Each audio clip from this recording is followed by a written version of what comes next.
आदाब, मैं मसूद असलम हूँ। Welcome to Mango Lounge. मेरे साथ डॉक्टर सलमान अख्तर हैं। आपका तारुफ हुआ है डॉक्टर साहब से दूसरे हमारे सेगमेंट्स में। डॉक्टर साहब एक साइको एनालिस्ट हैं, मुसन्निफ़ हैं, शायर हैं और मेरे उस्ताद हैं। तो आज हमारी डॉक्टर साहब से बात होगी एक टॉपिक जो हम सबके लिए बहुत रेलेवेंट है, वो है शादी, मैरिज। तो सलमान साहब, हम बात आम तौर पे डेफिनेशन से स्टार्ट करते हैं, तो यहाँ से शुरू करते हैं। शादी क्या होती है? देखिए, अब अगर लग़वी तौर पे जाएं तो ज़ाहिर है कि शाद का मतलब है खुश। तो इम्प्लिकेशन है कि एक खुश, एक अच्छा और खुश मौका, इवेंट, एक और या एक कि ज़्यादा लंबे बात पे जाएं तो एक खुश और खुर्रम रिश्ता। अब इसके ज़ाहिर है कि रिलीजियस एंगल्स हैं, रिलीजियस रिक्वायरमेंट्स और डेफिनेशंस हैं, लीगल रिक्वायरमेंट्स एंड डेफिनेशंस हैं। तो सारी बात क्या है कि एक समाजी तौर पे रिकॉग्नाइज्ड, मजहबी तौर पे, कानूनी तौर पे और समाजी तौर पे रिकॉग्नाइज्ड एक रिश्ता दो इंसानों का। अब आप यहाँ नोट कीजिए, मैंने दो इंसान बोले हैं क्योंकि आजकल की दुनिया में ये कहना कि औरत और मर्द का रिश्ता सही भी है लेकिन थोड़ा क्वेश्चनेबल भी हो गया आजकल के ज़माने में। तो बट मोस्टली आम तौर पे औरत मर्द का रिश्ता जो कि समाजी, कानूनी और मजहबी तौर पे जायज़ हो। सलमान साहब, आपने डेफिनेशन स्टार्ट की लफ्ज़ अगर से, कि अगर हम लुग़वी मानी पे जाएं तो फिर तो शादी का मतलब ये बनता है। तो मैं लुग़वी के अलावा मानी पे क्या बनता है उस पर वापस आऊँगा थोड़ी देर में जी। तो मैं हमारी आज इसके बारे में बात हो रही थी तो मैं थोड़ा सा पढ़ रहा था कि ये इंस्टीट्यूशन जो है ये हमारे सिविलाइजेशन में आया कब से है। तो मैं देख रहा था कि तकरीबन 5000 साल पहले जो रिटन हिस्ट्री है उसमें तब से जो बाइनरी शादी का कॉन्सेप्ट और मतलब नॉन बाइनरी भी के दो से ज़्यादा लोगों का वो भी शामिल हुआ है, तो काफ़ी अरसे से चला आ रहा है। तो इसकी आपके ख्याल में ज़रूरत क्या है इंसान को और हमारे माशरे को? देखिए, क्या है कि दोनों बातें सोचनी पड़ेंगी। एक ये कि ये रिश्ता शुरू क्यों हुआ और इसकी ज़रूरत क्या थी। जैसे कहते हैं ना कि ज़रूरत ईजाद की माँ है, तो अगर इंसानों ने ये रिश्ता ईजाद किया है तो इसकी कोई ज़रूरत रही होगी। एक कि वो ज़रूरत क्या थी, दूसरे ये है कि क्या वो ज़रूरत आज भी उतनी ही है या नहीं है। सो मेरे ख्याल से मेन ज़रूरत जो है इसकी वो है बच्चे अगर पैदा हों तो उनकी हिफाजत के लिए, उनकी अपब्रिंगिंग के लिए, तरबियत के लिए आई थिंक कि ये अच्छा है कि माँ और बाप दोनों घर पे हों और दोनों मौजूद हों और दोनों हाथ बटाएं उस मेहनत में जिसमें कि जो लगती है एक बच्चे को, एक दिन का बच्चे को पैदा करके और उसको बड़ा करने के लिए। तो उसमें पुराने ज़माने में औरतें घर के बाहर काम नहीं करती थीं, उनकी कोई तनख्वाह, कोई उनके पास डायरेक्ट ज़रिए मुआश और आमदनी नहीं थी। तो अब वो बच्चा भी हो गया तो और ज़्यादा घर में बंध जाएं, तो वो प्रोटेक्शन के लिए आई थिंक ये इंस्टीट्यूशन पैदा किया गया है कि जिसमें कि औरत प्रोटेक्टेड हो, जिसमें कि बच्चे के लिए हिफाजत हो कि उसके दोनों माँ बाप साथ हैं। तो इसको फिर मजबूत करने के लिए इसमें कानूनी, मजहबी और समाजी बंदिशें और गवाही कि ये विटनेसेस के मौजूदगी में सब कुछ हो और पब्लिक किया जाए ताकि सब ये रिकॉग्नाइज़ किया जाए कि ये एक इंस्टीट्यूशन है। तो मेरे ख़्याल से बच्चे पालने के लिए और औरतों की मुआशी हिफाजत के लिए ये शुरू हुआ आई थिंक। अब सवाल ये, क्या आज भी इतनी ज़रूरत है? मुमकिन है कि बहुत से लोग जो अब बच्चा न पैदा करने का अज़्म कर लेते हैं शुरू से बग़ैर शादी के रिश्ते में और समटाइम शादी के रिश्ते में। मैं जानता हूँ, मेरे दोस्त हैं यहाँ अमेरिका में, मेरे दोस्त हैं हिंदुस्तान में, मेरे एक दोस्त हैं जिनके मियाँ बीवी जिन्होंने फैसला किया कि वो बच्चे नहीं पैदा करना चाहते। तो क्या उन्हें शादी की ज़रूरत है? ये सवाल जो है ज़्यादा कठिन है, क्योंकि क्या कानूनी ज़रूरतें हैं, ख़ास तौर पे अगर बच्चे न पैदा करने हों और मर्द और औरत दोनों पैसा कमाते हों, दोनों की आमदनी हो, दोनों के ज़रिए माश हों, तो कितनी ज़रूरत रह जाती है इस रिश्ते की को मुस्तहकम क्या कानून और मज़हब करता है या मोहब्बत करती है? ये बात आई थिंक बहस काबिल बहस है। एक्चुअली बिल्कुल यही बात मेरे जहन में आ रही थी कि अगर हम बेसिकली देखें कि दो लोग जो एक दूसरे से प्यार करते हैं और एक साथ रहने का इरादा करते हैं, तो ये प्यार ही उन्हें बांधे रखेगा। तो उसमें चलिए आप एक सोशल अनाउंसमेंट का एलिमेंट ऐड कर दीजिए कि आपने बताया सबको कि भाई मैं इस बात का इरादा करता हूँ कि हम लोग इकट्ठे रहेंगे। लीगली इसको जो बाइंड करने की ज़रूरत, एक तो ये कि क्यों महसूस हुई, और अगर हुई तो वो क्या शादी को मजबूत करती है, प्यार को मजबूत करती है, या एक्चुअली उसमें कॉम्प्लिकेशंस लेके आएगी? क्योंकि देखिए ना, लीगल कॉन्ट्रैक्ट जो है वो तो हर पार्टी के इंडिविजुअल राइट्स की सेफगार्ड के लिए होता है, और शादी और जो प्यार है वो उन दोनों की साझी चीज़ है। तो ये दोनों में कॉन्ट्रडिक्शन है शादी और प्यार में, तो थोड़ी मुझे वो लग रही है कॉन्ट्रडिक्शन। नहीं, बिल्कुल आपने अच्छी बात की। इसमें दो बातें हैं आपकी बात में, और दोनों बातें काबिल गौर हैं। एक क्या कि समाजी तौर पे क्यों बताएं लोगों को, तो इसका मेरे ख्याल से मामूली और सतही बात तो ये है ताकि आप दूसरी औरतों को या आपकी औरत दूसरे मर्दों को ना देखे, और उनको एक दीवार बना दी जाए, उनके लिए एक हद बना दी जाए कि देखिए ये ख़ातून और ये साहब जो हैं ये ऑलरेडी एक रिश्ते में हैं, इनको अप्रोच ना करें। ये तो सुपरफिशियल बात है।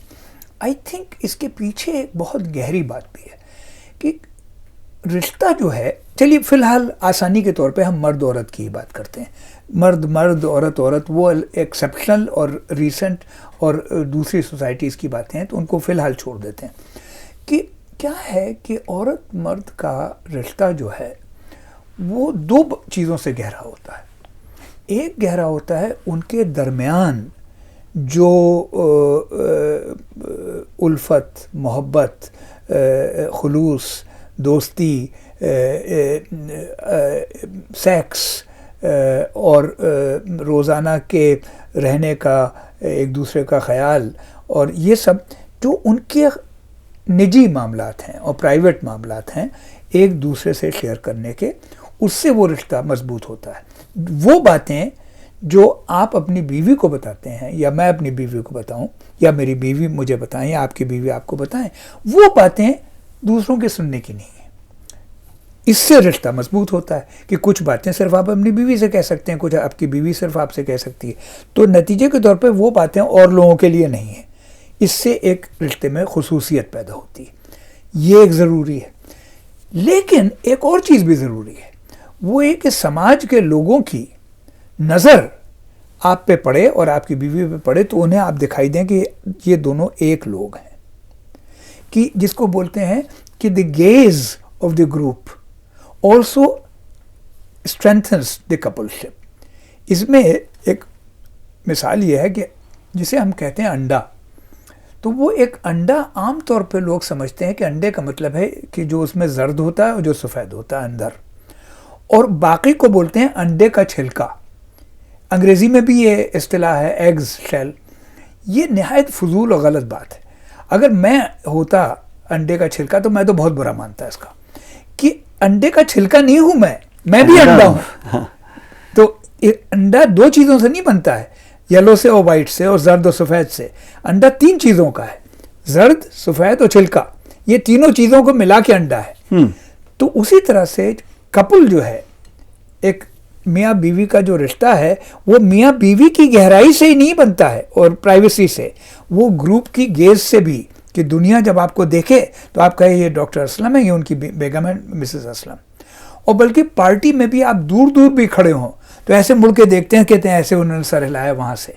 तो वो रिश्ता हमेशा ऐसे जुड़ा रहता है और वो ग्रुप से सेपरेट रहता है और ग्रुप उस रिश्ते को देखता है। तो इसलिए समाजी रिकॉग्निशन ज़रूरी है। सही। कानूनी जो आपने बात कही वो बिल्कुल सही है कि कानूनी तो इंडिविजुअल राइट्स के लिए है। कि इसमें देखिए एक मज़े की बात बताऊँ आपको, हमारे एक फील्ड में साइको एनालिसिस में एक बड़े मशहूर, जिनका मैंने और टेप्स में भी जिक्र किया है, ब्रिटिश पीडियाट्रिशियन थे, बाद में साइको एनालिस्ट बने, डोनाल्ड विनिकॉट।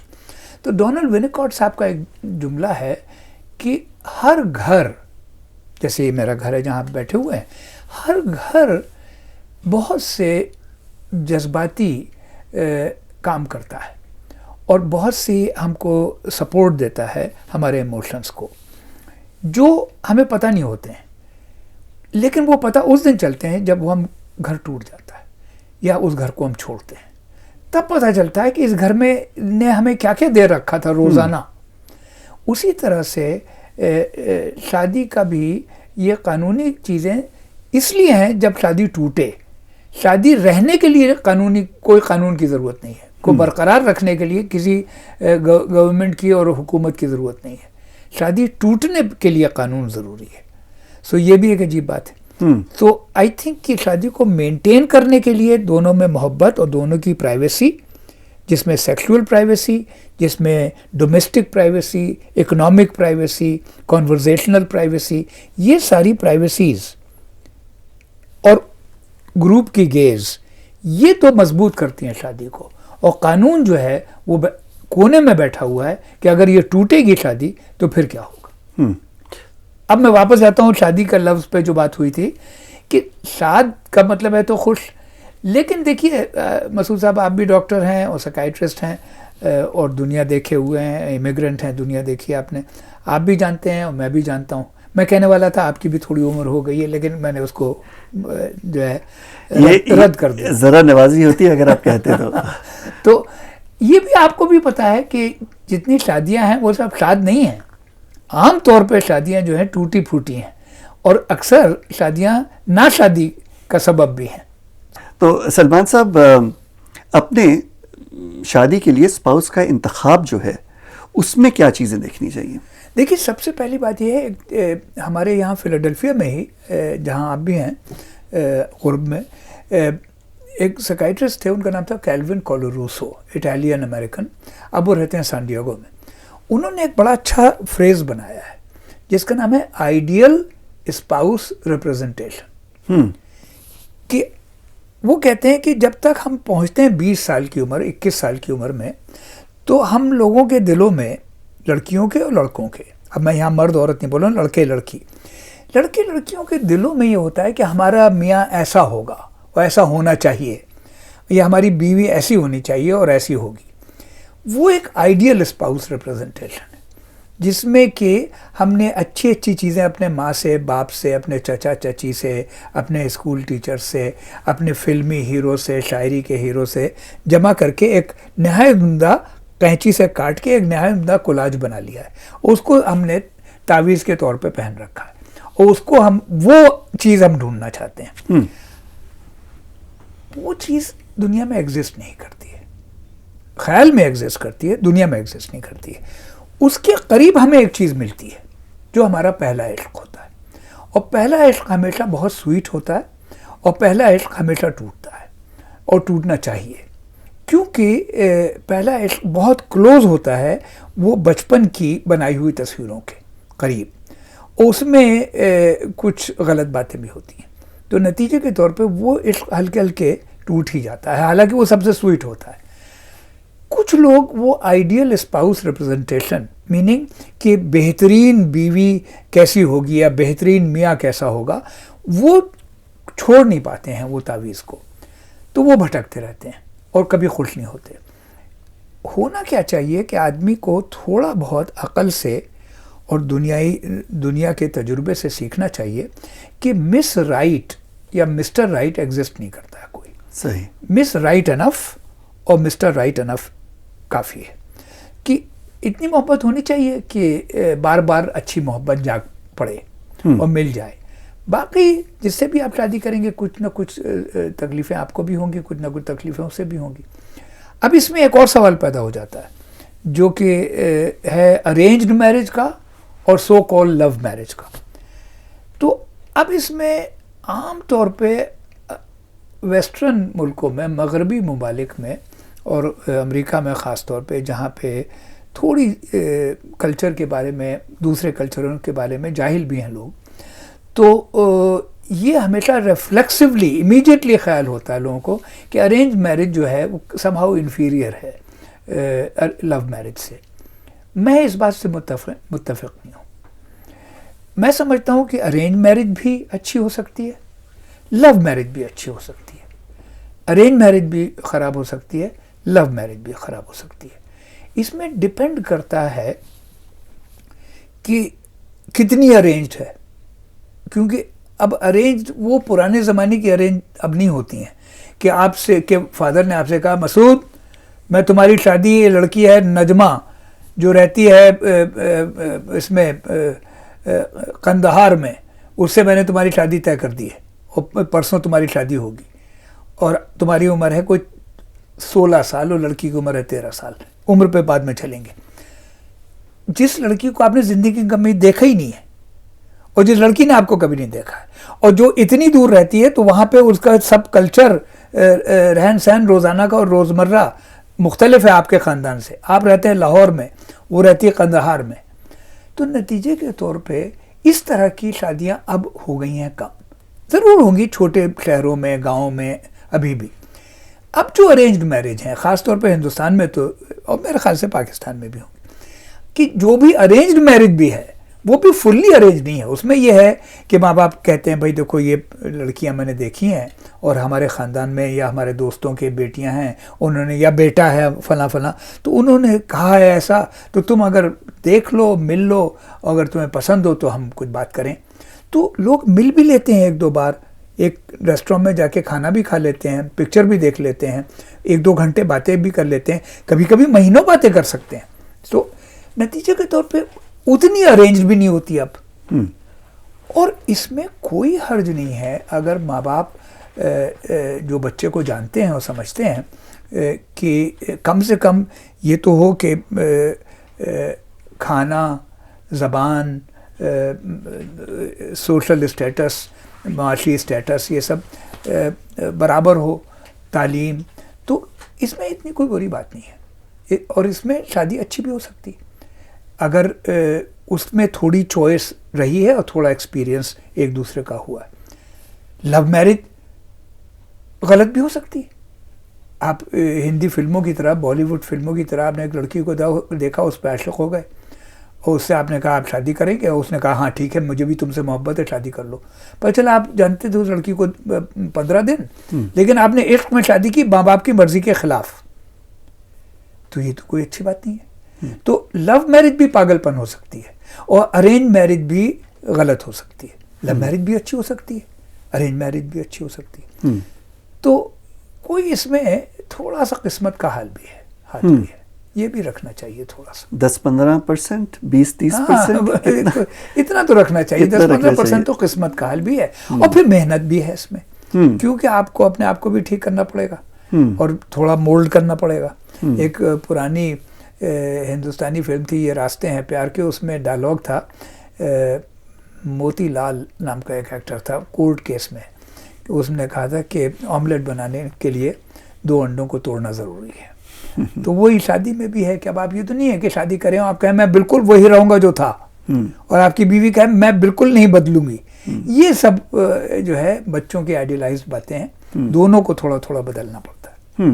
तो जो आपका जहन में आइडियल है उसके कुछ हद तक करीब जो इंसान आपको मिले, आप उनसे उम्मीद रख सकते हैं कि अच्छी शादी चलाएंगे और उसके बाद आपको काम भी करना पड़ेगा उसके ऊपर। हाँ, अब कल शाम का वाकया क्या है कि हमारे एक दोस्त मिलने आए हमसे, तो उनकी बीवी भी शहर से बाहर हैं, हमारी बीवी भी शहर से बाहर थी, तो खाने का इंतज़ाम मुझे ही करना था।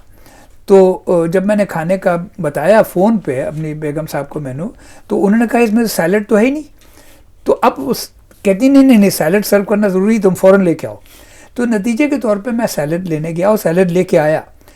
तो यहाँ तक तो मैंने कॉम्प्रोमाइज़ किया, लेकिन मैं सर्व करना भूल गया। जब वो चले गए तो देखा फ्रिज में सैलड भी रखी हुई थी।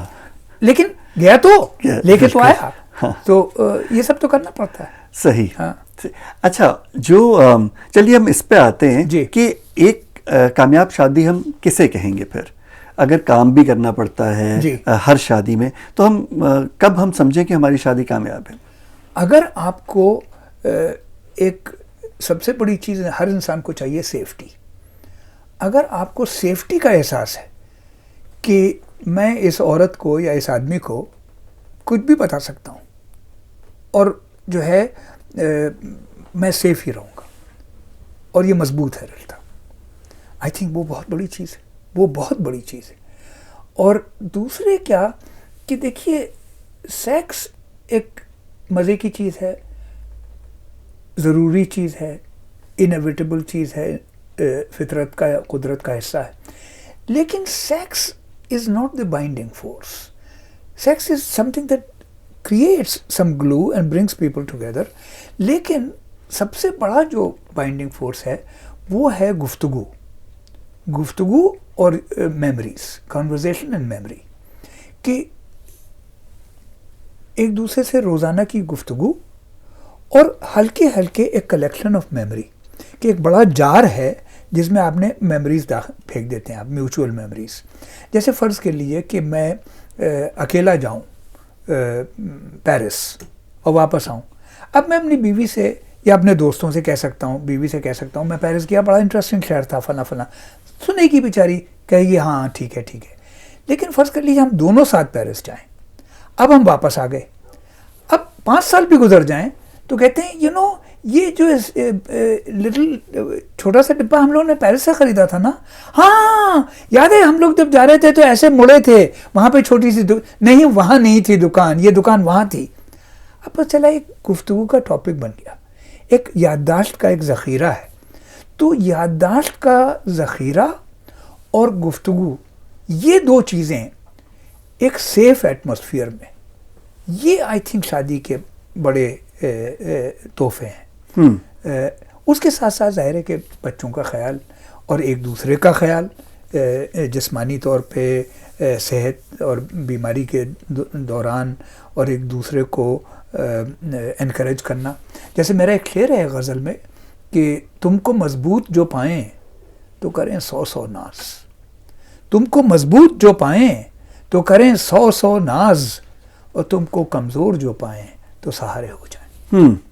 बहुत हाँ, तो ये गज़ल का मतलब इसमें यह है कि ये तमन्ना है किसी तरह तुम्हारे हो जाएं, ये तमन्ना है किसी तरह तुम्हारे हो जाएं, जान दे दें जो तुम्हें जान से प्यारे हो जाए। बहुत खूबसूरत। तो ये जो शेर है कि तुमको मजबूत जो पाएं तो करें 100 नाज, तुमको कमज़ोर जो पाएं तो सहारे हो जाएं।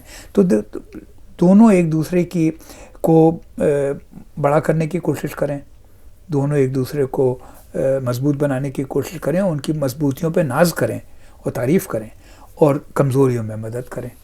ये सब तोहफे हैं शादी के। हर शादी जी। एक अच्छे इरादे और एक अच्छी इंटेंशन के साथ जी। शुरू होती है। तो अमेरिका में आजकल तकरीबन 50% शादियां हैं जो नहीं चलती, जी, डिवोर्स पे ख़त्म होती हैं। तो सलमान साहब, वो आम तौर पे वो कौन सी चीज़ें हैं जो आड़े आ जाती हैं शादी के? देखिए, अमेरिका का चक्कर क्या है कि यहाँ इतनी इनफरादियत है कि लोग अकेले रहते हैं या सिर्फ मियाँ बीवी रहते हैं। तो ये मॉडल यहाँ का ही है, अदर वेस्टर्न मुल्क में भी है, अमेरिका में ज़्यादा है, कि भाई बहन, सास ससुर, चचा, नाना नानी, ये सब लोगों से रिश्ते यहाँ पे कम हैं लोगों के। नतीजे के तौर पे मियाँ पूरा दिन काम करता है, बीवी पूरी दिन काम करती है, दोनों थके हारे आते हैं, तो दोनों को मोहब्बत की ज़रूरत है, दोनों को सपोर्ट की ज़रूरत है। अब दोनों एक दूसरे को ही सपोर्ट कैसे करें, दोनों थके हुए, both of them have become empty and both of them need to be fed। तो शादी पे यहाँ बोझ ज़्यादा है। हमारे हिंदुस्तान पाकिस्तान में मियाँ के अपने दोस्त हैं, बीवी के अपने दोस्त हैं, मियाँ के अपने मसाइल हैं, बीवी के अपने मसाइल हैं, इतनी ज़्यादा एक दूसरे पे डिपेंडेंस नहीं है, और इतने रिश्तेदार हैं कि दिल की भड़ास और जगह भी निकल जाती है। तो नतीजे के तौर पे इतनी ज़्यादा बीवी से ज़रूरत नहीं है और मियाँ से ज़रूरत नहीं है मोहब्बत की। तो जब कम ज़रूरत है तो पेट आसानी से भर जाता है। तो ये पॉजिटिव साइड है हमारे समाज की, हिंदुस्तान पाकिस्तान की, कि वहाँ तलाक़ें कम यूँ होती हैं कि एक ये भी है, समाज का डर भी है, और लेकिन ये भी है कि शादी पे बोझ कम है वहाँ पे। यहाँ शादी पे बोझ ज़्यादा है और एक्सपेक्टेशन शादी से ज़्यादा है कि ये हमें खुश रखेगी। तो शादी एक आपके मुल्क के पाकिस्तान के एक प्ले में मैंने डायलॉग सुना था बड़ा अच्छा, कि शादी एक पुराने ज़माने का कमज़ोर सा इलाज है लेकिन कभी कभी काम कर जाता है। सो अच्छा डायलॉग था, कमज़ोर सा इलाज पुराने ज़माने का। अब देखिए, हम हिंदुस्तान पाकिस्तान में भी तलाक़ें बढ़ रही हैं जी। क्यों तलाक़ें बढ़ रही हैं? क्योंकि वो इनफरादियत बढ़ रही है और मियाँ बीवी सिर्फ एक दूसरे पे डिपेंड कर रहे हैं और ज़्यादा रिश्तेदारों से इन्वॉल्व नहीं है और अपार्टमेंट बिल्डिंग में रह रहे हैं जहाँ कि नेक्स्ट अपार्टमेंट वाले से भी दोस्ती नहीं है। नतीजे के तौर पे एक्सपेक्टेशन बहुत बढ़ जाता है एक दूसरे से सपोर्ट का, तो वो फेल होने के चांसेस ज़्यादा हैं। बिल्कुल। एक मैं पढ़ रहा था यहाँ पे स्टैट्स कुछ कि सब कॉन्टिनेंट से आए हुए लोगों में जो फर्स्ट जनरेशन इमिग्रेंट हैं, जो पैदा वहाँ हुए और यहाँ आके रहे, उनमें डिवोर्स रेट था 37% जी। जो सेकंड जनरेशन है इमिग्रेंट के माँ बाप आए सब कॉन्टिनेंट से और उनके बच्चे जो यहाँ पैदा हुए, उनमें डिवोर्स रेट था 48%। और ज़ाहिर है अमेरिका का जनरल जो है वो तकरीबन 50% थोड़ा सा ज़्यादा। तो यहाँ पे आने के बाद वहाँ के लोगों का डिवोर्स रेट भी बढ़ जाता है। तो उसकी एक वजह, जैसा आपने बताया, कि जो इनफरादियत है, इंडिविजुअलिटी है, उसकी वजह से रिलेशनशिप के ऊपर बोझ बहुत आ जाता है। उसी में से सब कुछ पूरा करना है अपनी सारी इमोशनल नीड्स को, तो फिर वो कम पड़ने लगती है। ये बात आपकी बिल्कुल सही है और ये स्टैटिस्टिक्स जो है बड़ी कन्विंसिंग है। लेकिन इसमें एक माफ़ की जगह थोड़ी तल्ख बात भी कहूँगा, जो कि शायद सामीन को अच्छी ना लगे, अब क्या किया जाए, लेकिन सच है। गालिब का शेर है इस पे कि रखियो गालिब मुझे इस तल्ख नवाई में मुआफ़। मैं आपकी ऑडियंस को ही सुना देता हूँ।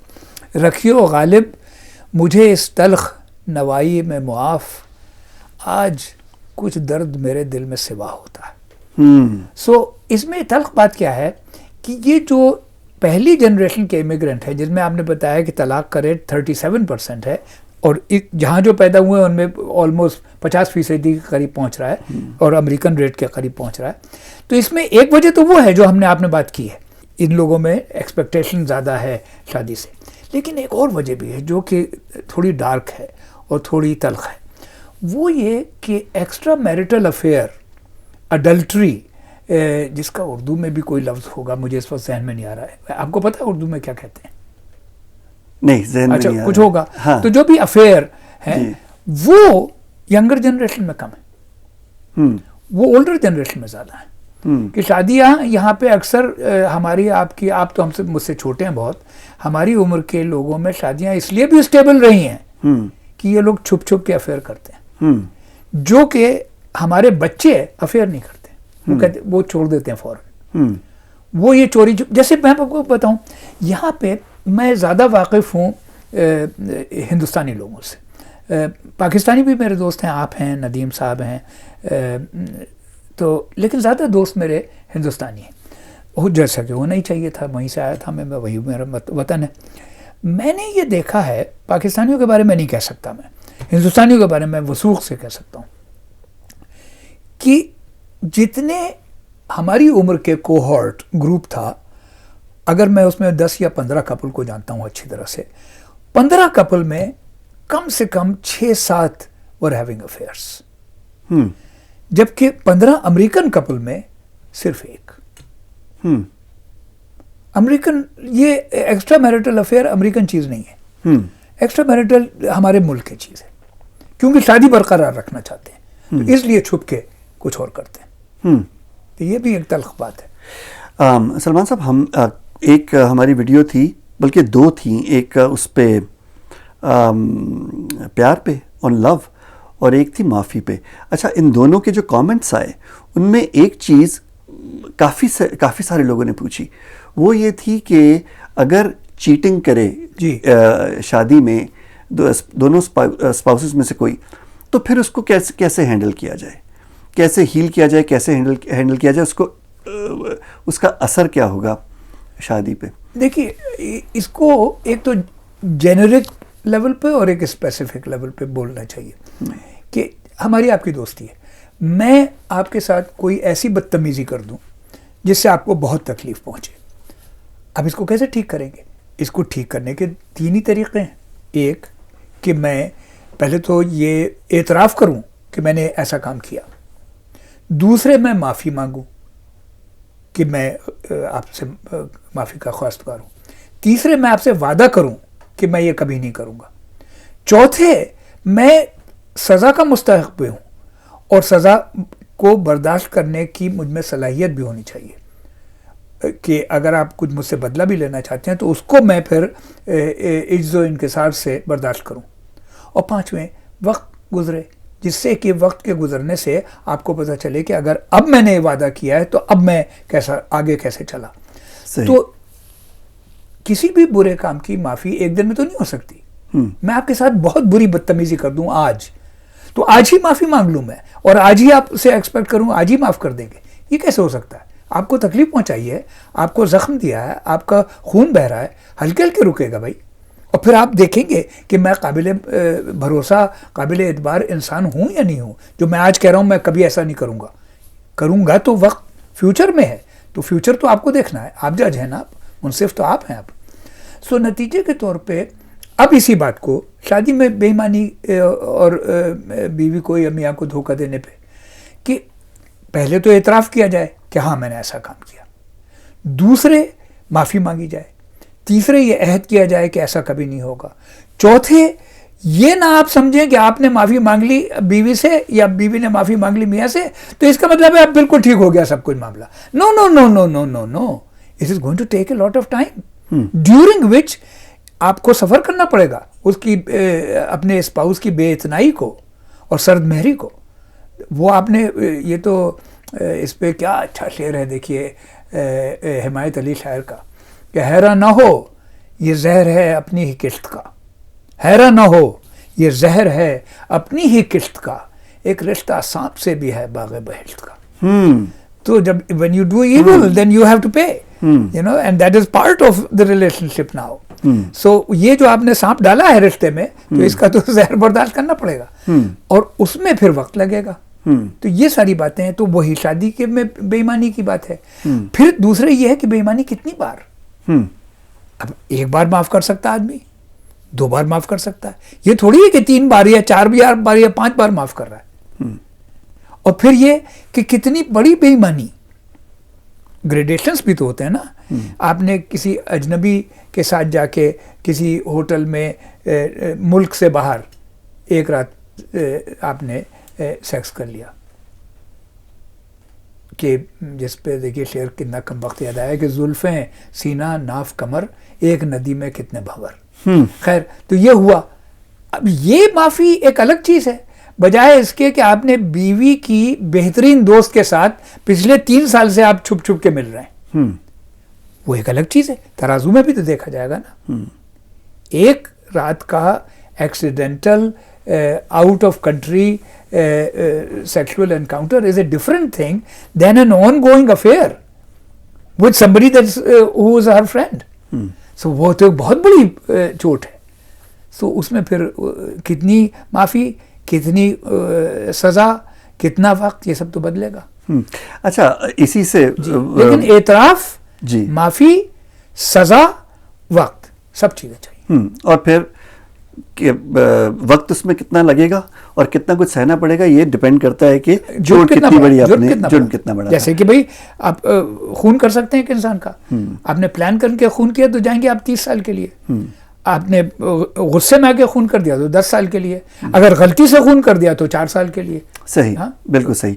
अच्छा, एक जो जिक्र होता है इमोशनल चीटिंग का, ये फिजिकल चीटिंग नहीं, इमोशनल चीटिंग जी, उसके बारे में क्या है? वो भी बिल्कुल है, वो भी माफ़ कीजिएगा, वो भी बल्कि वो ख़वातीन के लिए वो ज़्यादा बड़ी चीज़ है। देखिए कभी भी होता है कि जब औरत और मर्द में अगर औरत बेईमानी करती है और किसी और मर्द के साथ रिश्ता पैदा करती है, तो मर्दों को सबसे बड़ा कंसर्न ये होता है, did you sleep with him, तुमने उसके साथ सेक्स किया या नहीं किया, ये सबसे बड़ी चीज है. And if they are more vulgar then they can go in more detail, but the preoccupation, the main thing that turns the man off and enrages the man that the woman slept with somebody. सही. Same thing is with women. Women also get upset about that. Not that doesn't upset them. Of course it upsets them. But what upsets them more, that you loved her. That you carried her in your heart. That is more troubling to them. You know, because अब उसकी वजह क्या है कि sex एक different चीज़ है औरतों के लिए और मर्दों के लिए. मर्दों के लिए सेक्स और मोहब्बत हमेशा साथ नहीं होते. They can have sex with women they don't love. They can have sex with women they have fallen out of love with, but they can still have sex. Women can have sex with people that they trust and love, and they cannot have sex if they have fallen out of love. That door gets closed. For men that's not the case. So that मर्दों के लिए एक अलग चीज़, जैसे देखिए मैं अकेला हूँ आजकल इस घर में, बेगम मेरी बाहर हैं, तो मैं किसी से भी कह सकता हूँ, मर्द से भी औरत से, come to my apartment have a drink. मुझे किसी को घर में बुलाना में कोई तकल्लुफ नहीं है. लेकिन सपोज कीजिए मैं एक औरत होता तो मैं किसी से कहूँ come to my apartment have a drink, it's a different ball game, because the house stands for my body. So it's a different thing. Same thing, sex is different. So इसलिए जो है, क्या सवाल पूछा था आपने मैम? इमोशनल के, emotional बेईमानी जो है वो दोनों के लिए बड़ी है, लेकिन औरतों के लिए ज्यादा मेरे ख्याल से. अच्छा सलमान साहब, अब इसी चूंकि डायरेक्शन में बात चल रही है, कब कपल्स थेरेपी जो है उसके बारे में सोचना चाहिए कपल्स को, किस स्टेज पे अगर उनका रिश्ता पहुंच जाए तो ये हेल्पफुल चीज़ है, या यहाँ पे देखिए मैं आपको एक डिसअपॉइंटिंग बात कहने वाला हूँ. मुझे ये ख्याल है कि आप डिसअपॉइंट होंगे इससे, और ये ख्याल इसलिए कि मैं खुद डिसअपॉइंट हूँ इस बात से. मुझे ज़्यादा भरोसा नहीं है इसमें, कपल्स थेरेपी में. मुझे लगता है कि जब चीज़ टूट रही है तो वो टूटती है, वो किसी के कहने से, वो अकल दिखाने से फिक्स नहीं होती मेरे ख्याल से. मुझे ज़्यादा भरोसा नहीं है. मुमकिन है थोड़ी सी प्रॉब्लम हो तो शायद फिक्स हो सके, मुझे ज़्यादा फेथ नहीं है इस पर. लेकिन I want to come back to एक और चीज़ पे मैं वापस आना चाहता हूँ, जो कि इसका रिवर्स है, कि कैसे खुश रखें बीवी को और कैसे खुश रखें मियाँ को. ये तो मतलब माफ़ कीजिएगा, मैं I am sounding like a salesman, और कि जैसे कोई लोग कहते हैं ना, वो अंगूठी ख़रीद लो जिसको सोचोगे वो हाजिर हो जाएगा. हमने बचपन में बहुत तस्वीरें देखी थी ऐसी अंगूठियों की, और सुलेमानी टोपी पहन लो तो गायब हो जाओगे, इस किस्म के इश्तिहार ये बचपन में हमारे बैकग्राउंड में हैं. तो मुझे डर लग रहा है कि मैं वैसा साउंड कर रहा हूँ. लेकिन फिर भी as a psychiatrist, doctor, husband, man, father, and now an old man, I thought about it. मेरे ख्याल से कुछ गुर हैं ज़रूर मियाँ को खुश रखने के और बीवी को खुश रखने के. अब ये है कि ये गुर चालाकी से ना आए, ये अगर मोहब्बत होती है तो अपने आप ही आ जाते हैं स्पॉन्टेनियसली. तो हमारी फील्ड में एक जुमला है साइकोएनालिसिस में कि a psychoanalytic treatment makes a good man into a noble man and a bad man into a clever man. तो अब मैं क्लेवरनेस के लिए, जी, तो मैं क्लेवरनेस के लिए नहीं कह रहा हूँ, इसको क्लेवरनेस के तौर पे इस्तेमाल ना करें. इसको यूँ समझे कि अच्छी शादियों में ऐसा करते हैं लोग कि मर्दों के लिए पहले कि बीवी को खुश करने के लिए बीवी को ये ज़रूर पता चलना चाहिए कि you think of her when she is not around. That's a very important thing. तो फॉर एग्जांपल अगर आप कहें कि फ़र्ज़ कर लीजिए, मैं आपकी बीवी का नाम नहीं लेना चाहता हूँ, पब्लिक रेडियो है, पब्लिक टीवी, तो सपोज़ कर लीजिए आपकी बीवी का नाम है सुल्ताना. तो आप कहें सुल्ताना, मैं परसों जा रहा था ये चेस्टनट स्ट्रीट पे, और मैंने एक दुकान देखी, वहाँ पे मुझे फ़ौरन तुम्हारा ख्याल आया. ये जुमला अच्छा है. या ये कि आपकी बीवी गई हुई पाकिस्तान, तो आप फ़ोन करें कि मैं कल सलमान साहब के साथ एक रेस्टोरेंट में गया, और जैसे ही रेस्टोरेंट में गया मैंने वहाँ पे एक पेंटिंग देखी, वो मुझे फ़ौरन तुम याद आई।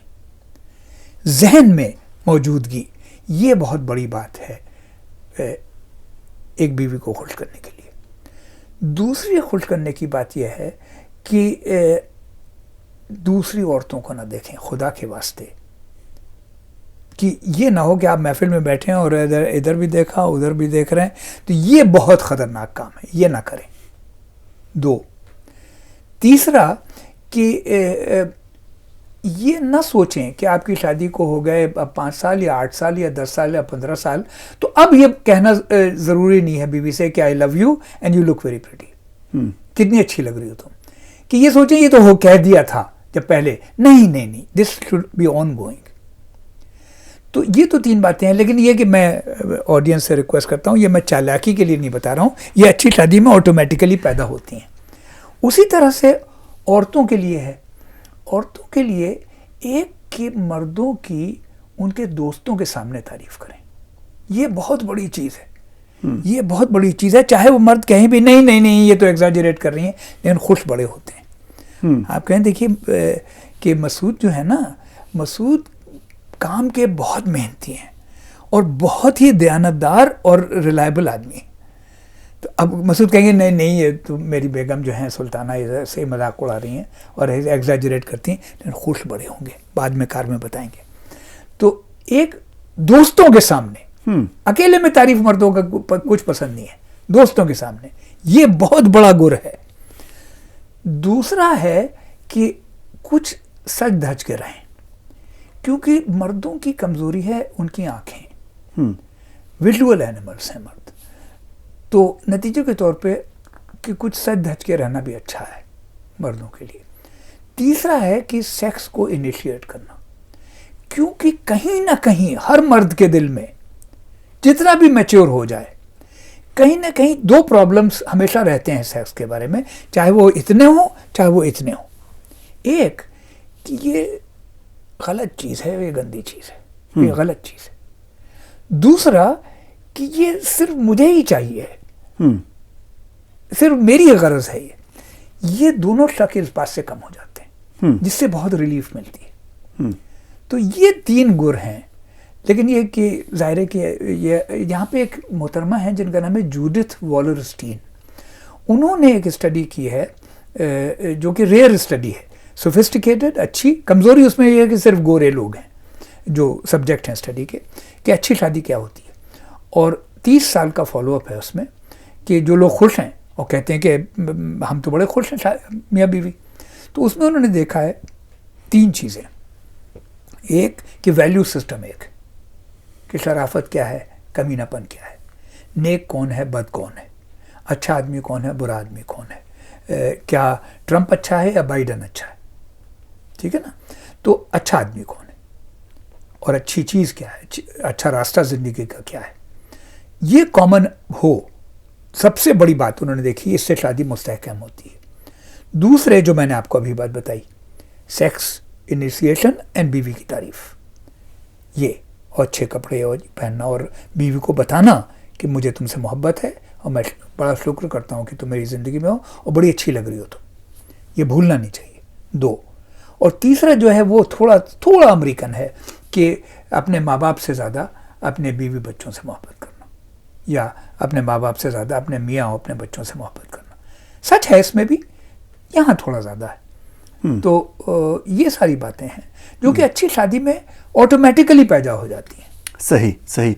सलमान साहब, वो साइकियाट्रिस्ट हूँ, क्या करूँ, आपने एक बात की तो जहन में रखने की, तो मुझे ख्याल आया कि जब हम बात कर रहे थे हमारी वो एक दूसरी वीडियो में माँ के बारे में, तो उसमें जो आपने कुछ अच्छी माँ की कैरेक्टरिस्टिक्स बताई थी, उनमें से एक बच्चे को जहन में रखने की थी। तो ये ऑलमोस्ट वो थोड़ा सा मैटरनल बॉन्ड एक दूसरे के साथ है कि आप एक दूसरे के जहन में रहते हैं। जी हाँ। जी, लेकिन इस जुमले का और इस एक्सप्रेशन का इम्पैक्ट आई थिंक मैंने जहाँ तक देखा है औरतों पे ज़्यादा है। कि अगर आप ये कहना मैं फला जगह था और मुझे फ़ौरन तुम याद आई, यू नो, इसमें देखिए, अरे यार क्या अच्छा शेर याद आ गया, इसमें गालिब के तरफदार होने का इल्ज़ाम लगेगा क्योंकि मेरे वालिद का शेर है, लेकिन शेर है अच्छा कि आज भी जैसे शाने पर तुम हाथ मेरे रख देती हो, आज भी जैसे शाने पर तुम हाथ मेरे रख देती हो, चलते चलते रुक जाता हूँ साड़ी की दुकानों पर। बहुत खूब। हाँ, चलते चलते रुक जाता हूँ साड़ी की दुकानों पर। हाँ। अच्छा, ये अख्तर साहब का शेर हाँ, है? इस गज़ल में लेकिन इससे बेहतर शेर जो है इस गज़ल में जी। वो बहुत ही अच्छा शेर है, वो है हिजरत और ट्रांसफॉर्मेशन ऑफ जनरेशंस एंड उस पे कि सस्ते दामों ले तो आते, सस्ते दामों ले तो आते, दिल था लेकिन भराया, सस्ते दामों ले तो आते, दिल था लेकिन भराया, जाने किसका नाम खुदा था पीतल के गुलदानों पर। जाने किसका नाम खुदा था बहुत खूबसूरत। पीतल के गुलदानों पर। हाँ, एनीवे। हाँ, आपने शादी के बारे में बताते हुए उसकी जो है वजह के बारे में बताते हुए कहा कि अब ज़ाहिर है बच्चे पालने हमारे का मतलब इस वक्त इंसान जिस जगह पे है, बच्चे पालना जो है वो एक लंबा काम है, और दोनों हों और एक सेफ एनवायरनमेंट दें तो बच्चे बेहतर पल सकते हैं। तो शादी का एक फ़ायदा ये भी है। बच्चे शादी को मजबूत करते हैं या स्ट्रेस करते हैं? दोनों कि ये तब पता चलेगा जब बच्चे घर से चले जाएंगे। तो ये देखिए क्या होता है, आपके तो बच्चे अभी भी घर पे हैं, कम से कम 1-2, मेरे बच्चे तो कब के जा चुके हैं। तो उसके बाद पता चलता ही है, ये इम्तिहान तो तब है क्योंकि शुरू में जब शादी हुई है तब तो जवानी है और सेक्स है ज़्यादा, जवानी है ज़्यादा और इंथुजियाज्म है और लाइफ के ड्रीम्स रियलाइज़ करने हैं और पैसा जमा करना है, मकान ख़रीदना है, तो एक जोश है, दरिया बह रहा है। जब बच्चे चले जाते हैं तब पता चलता है कि यार ये आदमी इंटरेस्टिंग है, ये आदमी इंटरेस्टिंग नहीं है। इसके साथ मैं बात कर सकता हूँ बैठ के अकेला या नहीं, पूरा दिन इसके साथ क्या करूँ मैं इसके साथ, ये औरत दिलचस्प है या नहीं है, ये आदमी दिलचस्प है या नहीं है। तो वो डिस्कवरी रीडिस्कवरी होती है फिर से, तो तब ज़्यादा पता चलेगा। लेकिन जाहिर है कि बच्चों, क्योंकि देखिए बच्चे जो हैं इसमें सच बात क्या है कि हर बच्चा माँ बाप के लिए हर कदम पे खुशी भी लाता है और फ़ख्र भी लाता है और एंग्जाइटी और दर्द भी लाता है। पेन भी प्रोड्यूस करेगा, एंग्जाइटी भी प्रोड्यूस करेगा, एंगर भी प्रोड्यूस करेगा, प्राइड भी प्रोड्यूस करेगा, जॉय भी प्रोड्यूस करेगा। इंसान है, उसमें खूबियाँ भी होंगी और खामियाँ भी होंगी, तो उससे हम खुश भी होंगे और नाखुश भी होंगे। अब वो खुशी और नाखुशी का टेंशन मैरिज की कढ़ाई में डाला जाएगा, वो गुलगुला, तो अब कैसे बर्दाश्त होगा। तो इसमें डिपेंड करता है कि आग कितनी जल रही है और तेल कितना है, कि जो डाला गया है अच्छा गुलगुला बनेगा या जल जाएगा या पकेगा ही नहीं। सो उसमें माँ बाप के रिश्ते पे है। दूसरे ये कि इसमें अरेंज मैरिज की बात अच्छी आ जाती है कि अगर ख़ानदानों की रवायात एक हैं तो फिर बच्चा पालने की रवायात एक होंगी, तो माँ बाप में कम झगड़े होंगे इस बात में कि ये करे या ये ना करे, तो उसका असर पड़ेगा। अब इसमें एक कॉम्प्लिकेशन जो है हमारे आपके लिए ज़्यादा है, जो हिंदुस्तान पाकिस्तान में सुन रहे हैं उनके लिए कम है, कि जब आदमी एक ही समाज में रहता है तब क्लैरिटी होती है कि ये 4 साल के बच्चे को क्या करना चाहिए, 8 साल के क्या करना चाहिए, 10 साल के, 15 साल के, 20 साल के। जब आप इमिग्रेंट हैं तो आप गुजरे नहीं हैं उस रास्ते से, आप तो इस मुल्क में नहीं पड़े हुए हैं 4 साल के और 5 साल के और 8 साल के और 12 साल के, तो आपको पता नहीं है कि वो रास्ता क्या है। वो रास्ता कॉमन भी है जो आपके बच्चों का, आपका था पाकिस्तान में, वो आपके बच्चों का अमेरिका में भी है। एक ही रास्ता भी है लेकिन मुख्तलिफ भी है, क्योंकि उनके कानों में आवाज़ें मुख्तलिफ जा रही हैं, उनकी आंखों में तस्वीरें मुख्तलिफ जा रही हैं, उनके गाने मुख्तलिफ हैं, उनकी ज़बान रोज़ाना के बोलने की मुख्तलिफ है, उनके टीवी पे कैरेक्टर मुख्तलिफ हैं। तो नतीजे के तौर पे उनका अंदर का वर्ल्ड डिफरेंट बन रहा है। तो उसमें हम दोनों साथ भी चल रहे हैं, हम और हमारे बच्चे, और अलग भी चल रहे हैं। अब कितने अलग, कितने साथ, कितने माँ से अलग, कितने बाप से अलग, ये सब तो कॉम्प्लिकेशन पैदा होंगे इमिग्रेशन बच्चों के लिए। तो उससे बच्चों की मौजूदगी से रिश्ता मजबूत भी हो सकता है और कमज़ोर भी हो सकता है। यहाँ पे रहने की वजह से नई चीज़ें जो डिस्कवर कर दी हैं, उसमें कौन किस कहाँ पे माँ और बाप जो हैं वो कितने उनके ख्यालात मिलते हैं, जी, कितने नहीं, वो जी। टेस्ट होगी ये चीज़। जी आपने और ये भी आपने जिक्र किया कि वैल्यूज सिमिलर हों जी। या एक जैसे बैकग्राउंड से अगर मियाँ और बीवी आए हों तो उनके बहुत सारा रोज़मर्रा का तो कम से आसान कम हो जाता है। आसान हो जाता है।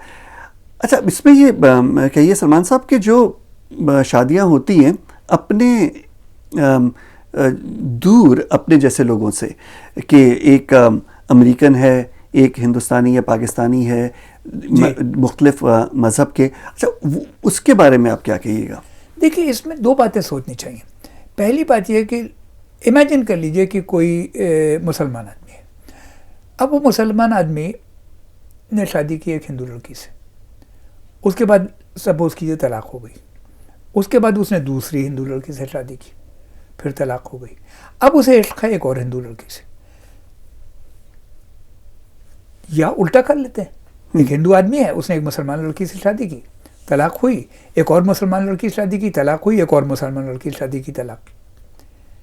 या इसको जेंडर से रिवर्स कर देते हैं, एक मुसलमान लड़की उसने एक हिंदू आदमी से इश्क किया, फिर एक मुसलमान लड़की ने दूसरे हिंदू आदमी से इश्क किया, तीसरे हिंदू आदमी से इश्क किया।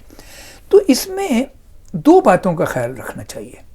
एक ख्याल ये रखना चाहिए कि across religion, across nationality, across ethnicity, कौम, मुल्क, मज़हब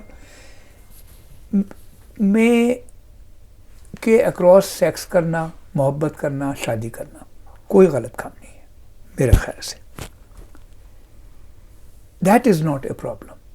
प्रॉब्लम तब है रिवर्स, कि अगर ये आदमी जो हमने चार बनाए हैं अभी हाइपोथेटिकल, फर्जी मुसलमान आदमी, फर्जी हिंदू आदमी, फर्जी मुसलमान औरत और फर्जी हिंदू औरत, जो हमने चार अभी बनाए हैं, अगर वो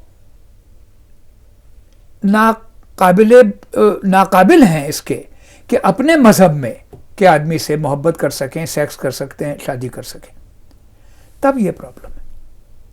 so the choice of a person from opposite religion, different region, different nationality, different language is not a problem in itself.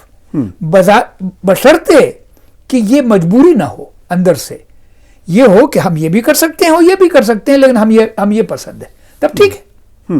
लेकिन अगर मजबूरी है अंदर से कि हम ये कर ही नहीं सकते हैं कि अपने मज़हब में, अपनी लैंग्वेज में, अपने मज़हब में, अपने समाज में, अपने नेशनैलिटी में, अपने मुल्क में हम शादी कर ही नहीं सकते हैं और हम सेक्स कर ही नहीं सकते हैं, हम मोहब्बत कर ही नहीं सकते हैं, तब ये बीमारी है, तब ये बीमारी है।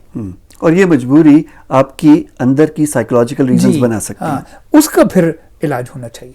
तो सलमान साहब, एक चीज़ जो हमारे सबकॉन्टिनेंट की शादियों में आम तौर पे एक बहुत बड़ा स्ट्रेस बनती है, वो बैलेंस करना, ख़ास तौर पे आदमियों के लिए, अपनी बीवी के साथ रिस्पॉन्सिबिलिटी और रिलेशनशिप को, और अपने पेरेंट्स के साथ जो रिस्पॉन्सिबिलिटी और रिलेशनशिप है उसको, चाहे वो जॉइंट फैमिली सिस्टम में रहते हों या ना रहते हों, लेकिन इस चीज़ को बैलेंस करना जो है वो काफ़ी स्ट्रेसफुल चीज़ शादियों के लिए रहती है। आपने एक चीज़ का जिक्र किया पहले कि यहाँ के कल्चर में ज़रा ज़्यादा है कि माँ बाप को ज़्यादा प्यार करते हैं या बीवी को ज़्यादा प्यार करते हैं, ये एक चीज़ जो है वो इम्प्लाइड है यहाँ पे शादी की सेटिस्फैक्शन में। तो सर, हमारे कल्चर के हिसाब से आप क्या कहिएगा इस पर? देखिए, क्या है, एक हिंदी में फिल्म है बागबान जो बड़ी हिट हुई थी, जिसमें कि जो लड़के लड़की हैं उन्होंने शादियाँ कर ली हैं, अपने माँ बाप को भूल गए हैं या सर्द महरी से और बदतमीज़ी से बर्ताव करते हैं। वो तो ज़ाहिर अच्छी बात नहीं है, लेकिन इसमें दोनों लोगों को समझना चाहिए। एक, चूंकि आपने मर्द के बारे में कहा तो मैं मर्द ही के बारे में बोलता हूँ कि एक तो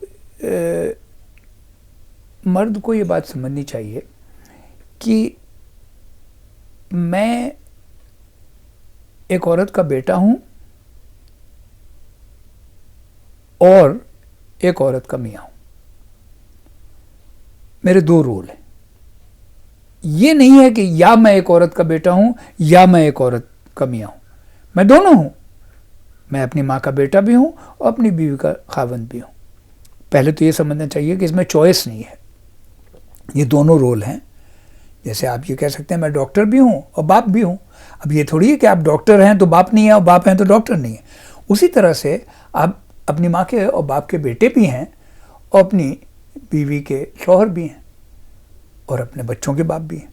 सो मुख्तलिफ रोल हैं, पहली बात। और ये रोल में से ये नहीं है कि एक रोल को पूरा छोड़ देना है और एक रोल को पूरा निभाना है, ये तो नहीं हो सकता। उसे अगर ये रोल छोड़ेंगे तो उनको तकलीफ होगी, ये रोल छोड़ेंगे तो इनको तकलीफ होगी। तो निभाना तो दोनों हैं। लेकिन सवाल ये है कि प्रायोरिटी कहाँ होनी चाहिए। अब इसमें ईमानदारी की बात यह है कि फिक्स्ड नहीं कर सकते हैं कि ये कह दें कि हमेशा माँ बाप को प्रायोरिटी दो। मेरे ख्याल से यह गलत बात है। या ये हमेशा बीवी को प्रायोरिटी दो, ये भी गलत बात है। आई थिंक ये अनफॉर्चुनेटली ज़िंदगी जो है आसान चीज़ नहीं है, ज़िंदगी कॉम्प्लेक्स चीज़ है। तो लम्हा मोमेंट टू मोमेंट डिसीजंस करने पड़ेंगे, ये कि देखना पड़ेगा कि किस वक्त कौन सी चीज़ ज़्यादा इम्पोर्टेंट है एंड सच। ओवरऑल अगर किया जाए, ओवरऑल कि मतलब उसके बावजूद अगर कोर्ट में खड़ा कर दिया जाए मुझे और कोई बहुत ही ज़बरदस्त वकील हो, वो फोर्स करे मुझे, फोर्स करने पे कि फिर भी in the end my answer will be in the end बीवी से ज़्यादा प्रायोरिटी देनी चाहिए बीवी को। you know? और क्यों? उसकी वजह यह है कि ये तीर जो है वो कमान से चल चुका है। ये पेड़ जो है, ये फल जो है, ये पेड़ को छोड़ चुका है।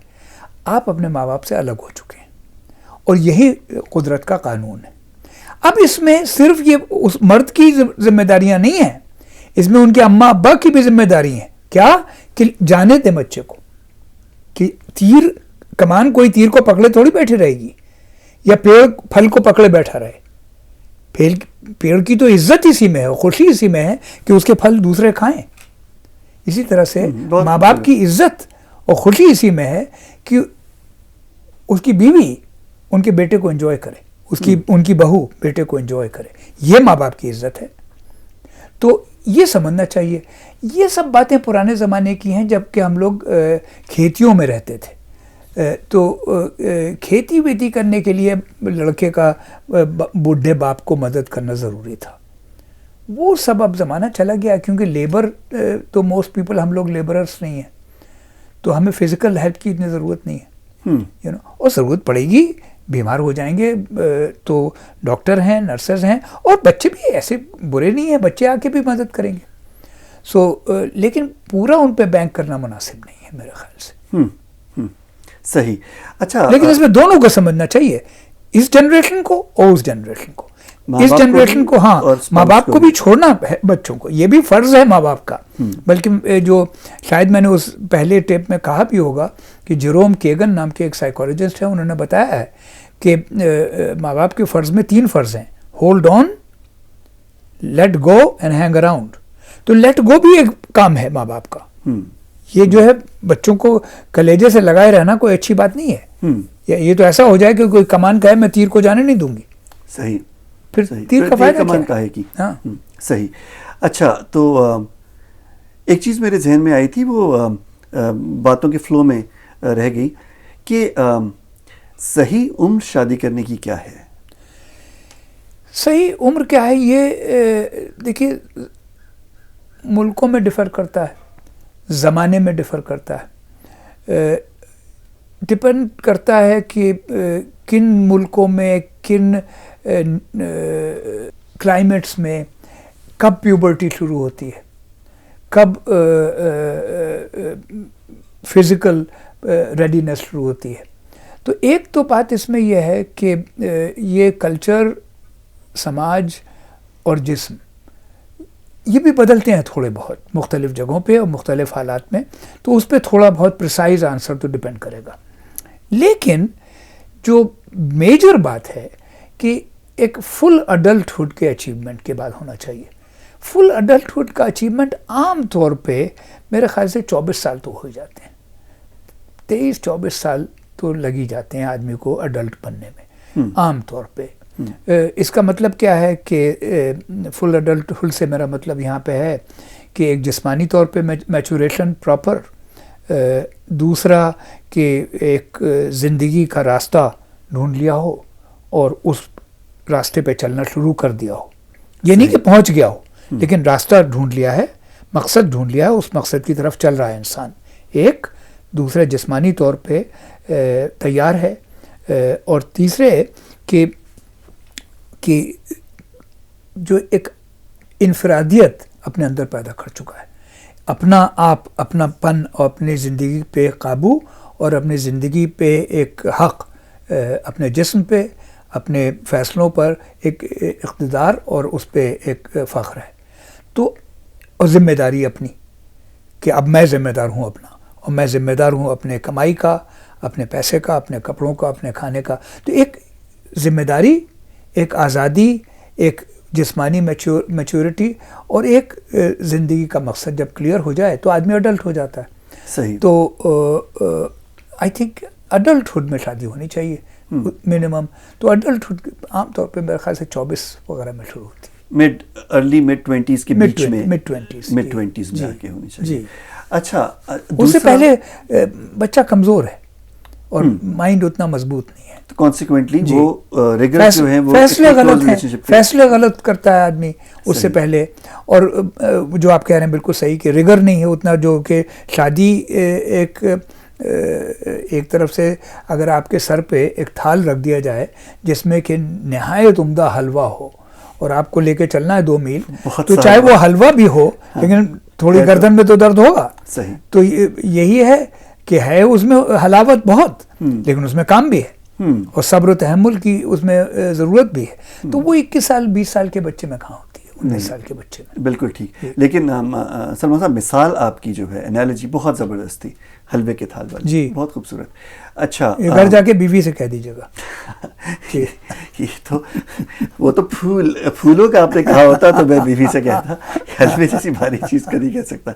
अच्छा, दूसरी चीज़ ये कि हमारे कल्चर में ख़ास तौर पे हमारे सब कॉन्टिनेंट में आजकल बदल रहा है, लेकिन हमसे पहली जनरेशन का मियाँ और बीवी की एज में डिफरेंस हुआ करता था पहली दफ़ा भी, कि जो हस्बैंड है उसको थोड़ा सा बड़ा उम्र में और मैच्योर होना जो है वो ज़रूरी था, और बीवी थोड़ी सी उम्र में कम और चाहे मैच्योर हो तो भी चलता था। यहाँ पे मैंने आके देखा कि मुख्तलिफ है, अमेरिका में ज़्यादातर सिमिलर एज होती है। तो क्या आपका इसके बारे में ख्याल है, शादी की उम्र और डिफरेंस? हाँ, इसमें कमाल है कि फ़र्ज़ कर लीजिए कि एक 30 साल का आदमी 17 साल की लड़की से शादी करे, तो पता नहीं आप क्या सोचेंगे या नहीं। मेरे ख्याल से as a doctor, as a psychiatrist, psycho analyst and as a citizen and as a father, मेरे ख्याल से गलत है, ये गलत है। लेकिन सपोज़ कीजिए एक 73 साल का आदमी है जिसकी बीवी की मौत हो चुकी है और उसके पड़ोस में, उसके अपार्टमेंट बिल्डिंग में एक 60 साल की औरत रहती है और जिसकी तलाक हो चुकी है। तो ये 70 साल का आदमी अगर 60 साल की औरत के साथ इश्क करता है और शादी भी कर लेता है, मेरे ख्याल से कोई गलत काम नहीं। तो देखिए, इससे एक अजीब बात पता चलती है कि दोनों में 13 साल का फ़र्क है। तो नंबर इतनी बड़ी चीज़ नहीं है। जो बड़ी चीज़ है वो ये कि कहीं भी दिल की गहराई से ज़्यादा गहराई में, जिसको तारीख शिगाफ, आई थिंक फैज़ साहब की एक नज़्म ये मिसरा है, ये दिल के तारीख शिगाफों में कुछ ऐसा। तो दिल के तारीख तर शिगाफों में एक बात नहीं होनी चाहिए कि आप शादी करें एक औरत से, मैं शादी करूं एक औरत से।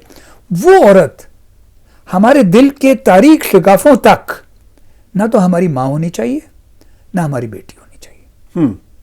और उस औरत के दिल में ना हम उसके बाप होने चाहिए, ना हम उसके बेटे होने चाहिए। नतीजे के तौर पे दिल में शादी इंसेस्टुअस नहीं होनी चाहिए। सही। कि उम्र जो है वो तो घटती बढ़ती रहती है। वो जब मैं हिंदुस्तान में था, मैं तो सन 73 में निकला वहाँ से, आई थिंक एवरेज एक एक्सपेक्टेंसी थी 58 साल। तो 58 साल मतलब 35 साल का आदमी मिडिल एज आदमी था। सही। आज आप किसी को 40 साल के को भी मिडिल एज कहते हैं नाराज हो जाएगा। तो अब यहाँ अमेरिका में तो एज एक्सपेक्टेंसी इस वक्त है 80 for man and 81 for women. So नतीजे के तौर पे उम्र में ज़्यादा नहीं करना चाहिए। हाँ, जाहिर है कि नाबालिग हो तब तो मेरे ख्याल से गलत है नाबालिग से शादी करना। अब नाबालिग की उम्र जो है वो मुख्तलिफ कानूनों में भी है, मुख्तलिफ मज़हबों में है। 18-21, मेरे ख्याल से 21 बेहतर है कि 21 साल से पहले तो शादी करना आई थिंक थोड़ी सी गलत बात है। तो मेरा ख्याल है लोग इस पर एग्री करें ना करें। लोअर एक्सट्रीम पे तो जैसा आपने कहा कि बिल्कुल क्रोनोलॉजिकल एज भी जो है हाँ। वो भी एक बहुत बड़ा फैक्टर है। उसके आगे जाके जो वो कम हो साइकोलॉजिकल जाता है। मुताबिकत हाँ, है वो ज़्यादा तो important उसका है। मतलब क्या होता है? उसका मतलब दो है। इसके मतलब क्या है? मतलब इसका यह है कि मियाँ बीवी एक दूसरे के लिए माँ बाप या बेटा बेटी नहीं होने चाहिए। सही। ये नहीं है कि माँ बाप कुछ मैटरनलनेस, कुछ पैटर्नलनेस, कुछ डॉटरनेस, कुछ सनलेस, ये थोड़ा सा स्मेल और जज्बा नहीं आ सकता रिश्ते में। आ सकता है, वो आना चाहिए, लेकिन थोड़ा सा कि आप जो है यूपी के हिंदू कायस्थ जब कटहल बनाते हैं तो हींग डालते हैं इतनी सी चुटकी भर, यू नो। या ये कि आप किसी चीज़ में दाल में बघार डाल रहे हैं तो कितना ज़ीरा डाल देंगे, यू नो, थोड़ा सा, कितना लहसुन, तो थोड़ा सा ठीक है, लेकिन बहुत ज़्यादा ठीक नहीं है ये। एक बात ये, उससे एहसास जुर्म पैदा होता है, एहसास जुर्म से लड़ाइयाँ होती हैं, उससे शादी ख़राब होती है। सही। अब ये कह सकते हैं आप, अरे भाई फलां फिल्म एक्टर ने तो अमेरिका में 70 साल का, उसने 30 साल की लड़की से शादी की हुई है। नंबर एक कि वो शादी में 10 नौकर हैं घर में, वो अपने बच्चों से दिन में 3 मिनट के लिए मिलते हैं, शायद हफ्ते में एक बार। दूसरे, उसमें उन्होंने निहायत कानूनी कागजात लिखवा रखे हैं, कितने पैसे क्या। तीसरे कि उनका कोई कैरेक्टर बहुत अच्छा नहीं है, उनका कोई कैरेक्टर बहुत नेक नहीं है, तो उन पे ना जाएं आप, पहली बात। दूसरी बात यह कि हर उम्र में कुछ समाजी काम होते हैं। मेरी उम्र है इस वक्त कोई 76.5 साल, 77 साल का हो जाऊंगा मैं कोई 1-2 महीने में। मेरे काम क्या है इस वक्त? पढ़ाना। यहाँ पढ़ाने से मेरे लेक्चर देने की बात नहीं है, कि अपने से छोटों को कुछ अकल सिखाना, कुछ चीज़ें दे देना लोगों को, कुछ जनरोसिटी, कुछ हेल्पफुलनेस, कुछ लोगों की मदद, कुछ पढ़ना, कुछ सोचना, कुछ थोड़ी सी और दुनिया देखना, कुछ वो किताबें पढ़ना जो बड़ी किताबें हैं जो अभी तक नहीं पढ़ी हैं। ये सब मेरे काम है। सही। अब मैं एक 30 साल की लड़की से शादी कर लूँ, उसके काम और हैं कुछ। उसे BA पास करना है, उसे MA पास करना है, उसे डांस करना सीखना है, उसे तफरीह करना है, उसे डिफरेंट महफिलों में जाना है, उसे पता ही नहीं है कि फला चीज़ क्या है, फला चीज़ क्या है, तो उसके काम कुछ और है। उसे कार खरीदनी है, उसे रेडियो स्टीरियो सिस्टम खरीदना है, उसे कुर्सियाँ मेज़ें खरीदनी। मैं कुर्सियों मेज़ों से तंग आ चुका हूँ, बहुत हो गई। तो नतीजे के तौर पे हर उम्र में टास्क हैं। तो जैसे मैंने कहा था, 30 साल का मर्द और 17 साल की लड़की के टास्क अलग हैं। 70 साल के आदमी के और 60 साल की औरत के टास्क में कोई ख़ास फ़र्क नहीं है। दोनों के बच्चे जा चुके हैं, दोनों के बच्चे कॉलेजों में हैं, शादियां कर चुके हैं, दोनों ने अपने मकान बेच के अब अपार्टमेंट में रह रहे हैं। तो वो डेवलपमेंटल टास्क एक होने चाहिए। तो 2 कायदे हैं। एक कि इंसेस्टुअस ना हो, इसका मतलब है कि दोनों एक जनरेशन में बिलोंग करते हों, दिल की गहराइयों में भी ज़रा ऊंच नीच हो सकती है, लेकिन बिल्कुल जनरेशनल गैप ना हो। सही। और दूसरे कि टास्क एक हो, वो उम्र सही है। बिल्कुल ठीक। सलमान साहब, हमने बात की किस उम्र से पहले शादी मुनासिब नहीं है, तो शादी की कोई हद भी है कि कोई उम्र की कोई हद भी है शादी के लिए? कोई सिंगल है, डिवोर्स्ड हुए, विडोड हुए, तो क्या कोई ऐसी उम्र है जिसके बाद शादी करने के बारे में इंसान को नहीं सोचना चाहिए? नहीं, मेरे ख्याल से नहीं, ऐसी कोई बात नहीं कि कितना ज़रूरी होगा, ज़रूरत कम हो जाती है। दोस्ती की, मोहब्बत की और रोज़ाना के साथ की ज़रूरत नहीं कम होती, लीगल, रिलीजियसली, लीगली, मजहबी, कानूनी शादी की ज़रूरत कम हो जाती है। तो ये भी हो सकता है अगर समाज इजाज़त दे, कुछ समाज इजाज़त देते हैं, कुछ समाज इजाज़त नहीं देते हैं कि औरत मर्द साथ रह सकते हैं बगैर शादी के, उसमें कोई ज़रूरत नहीं है। तो ये ज़रूरत आई थिंक मेरे ख्याल से डिपेंड करता है कि समाज कितना एक्सेप्ट करने पे तैयार है। तो अगर समाज ओपन है तो शादी की ज़रूरत कम हो जाती है, दोस्ती की, मोहब्बत की और क़ुर्ब की और साथ की ज़रूरत कम नहीं होती, लीगल शादी की ज़रूरत कम हो जाती है। लेकिन तो कुछ समाजों में फिर भी रहेगी, लेकिन कोई हर्ज, वहाँ कोई हर्ज नहीं है शादी करने में। सही सही। तो जैसा आपने कहा फिर कि दोस्ती की, सपोर्ट की वो ज़रूरत तो है। अगर ये ज़रूरत पूरी हो रही है बग़ैर शादी, लीगली शादी किए तो ठीक है, अगर नहीं, अगर समाज आपका नहीं इस चीज़ का कहते तो आप शादी कर लीजिए। तो सही। और इसमें देखिए, माफ़ कीजिएगा, ये बात भी कह देनी चाहिए साफ साफ कि ज़्यादा उम्र में ये ना भूल जाएं कि जिस्म के भी तकाज़े हैं। इसमें ये नहीं है कि सेक्स वैसा रह जाता है जैसा कि आप का 30 साल की उम्र में था, लेकिन फिर भी एक दूसरे को छूना, हाथ पकड़ना, किस करना, कमर में हाथ डालना, बाल छूना, कि जैसे कि आप दावत देते हैं, आपने भी दावतें बहुत दी हैं, मैंने भी दावतें बहुत दी हैं ज़िंदगी में, बल्कि शायद मैंने आपका नमक ज़्यादा खाया लेकिन कि मतलब ये कि आपका खाना ज़्यादा खाया। जी जी। तो क्या है कि अब जिस दिन दावत देते हैं वो दावत होती है, उम्दा कबाब हैं और मटन पका हुआ है और बिरयानी है और नान है, सब कुछ, लेकिन अगले दिन दोपहर में उसी खाने के बचे हुए को खाना है। अब वो खाना उतना अच्छा नहीं है, लेकिन वो खाना अभी भी अच्छा है। तो उसी तरह से ये बुढ़ापे में जो फिज़िकल क्लोजनेस है, उसको ये समझें कि दावत के अगले रोज़ उसका खाना है, तो वो भी ज़रूरी है, उसको भूल ना जाए। ये क्योंकि ये कह देना कि बुढ़ापे में शादी जो है वो सिर्फ साथ के लिए है, ये नाइंसाफ़ी है ज़्यादा उम्र के लोगों का ऐसा। जी सलमान साहब, बहुत बहुत शुक्रिया आपके वक्त का। आदाब। शुक्रिया मसूद साहब, एज़ ऑलवेज बहुत अच्छा आपसे लगा बात करके, शुक्रिया।